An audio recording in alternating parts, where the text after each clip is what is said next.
Hi అండి. నేను కొత్తగా అయితే రోల్ తీసుకున్నాను. రోటి పచ్చళ్ళు ప్రిపేర్ చేసుకోవాలని ఎప్పటినుంచో ఇష్టం అనమాట. మొన్న తిరుపతికి వెళ్ళినప్పుడైతే ఈ రోల్ అయితే తీసుకొచ్చుకున్నాను. దీన్ని సీజనింగ్ చేసుకున్నాను ఆల్రెడీ. బియ్యం నానబెట్టి రుబ్బుకున్నాను. అలాగే పొట్టు మినపప్పు నానబెట్టి కూడా రుబ్బుకొని సీజనింగ్ అయితే చేసుకున్నాను. ఇప్పుడైతే పసుపు కుంకుమ బొట్లు పెట్టుకొని పచ్చడి అయితే ప్రిపేర్ చేసుకుంటున్నాను. ఈరోజైతే నేను ఇందులో ముల్లంగి పచ్చడి ప్రిపేర్ చేస్తున్నానండి. స్టవ్ మీద ప్యాన్ పెట్టుకొని ఆయిల్ వేసుకునేయాలి. ఆయిల్ వేడెక్కిన తర్వాత కొద్దిగా ధనియాలు, జీలకర్ర, మెంతులను వేసుకొని అవి ఫ్రై అయిన తర్వాత పచ్చిమిర్చి అలాగే ముల్లంగిని వేసుకోవాలి. కారానికి తగ్గట్లుగా పచ్చిమిర్చిని యాడ్ చేసుకోండి.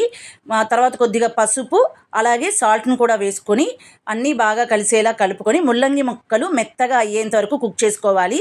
ఆ తర్వాత ఇందులో కొద్దిగా చింతపండును కూడా యాడ్ చేసుకొని ఒక 2 నిమిషాల పాటు కుక్ చేసుకున్న తర్వాత పూర్తిగా చల్లారనివ్వండి.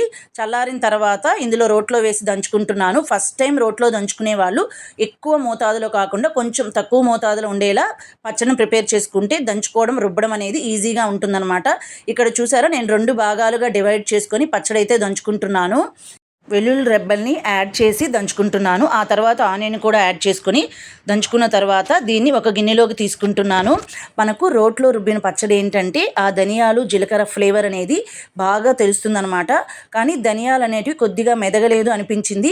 మీరు రోట్లో దంచుకోవడానికి ఏమైనా టిప్స్ ఉంటే నాకు ఖచ్చితంగా షేర్ చేయండి. తర్వాత వేడివేడిగా అన్నంలో ఈ ముల్లంగి పచ్చడిని అయితే సర్వ్ చేసుకున్నాను. దీంట్లో కొద్దిగా నెయ్యి వేసుకుంటే టేస్ట్ చాలా బాగుంటుంది.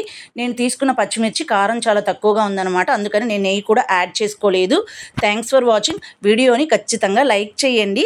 ఛానల్ని సబ్స్క్రైబ్ చేసుకోండి.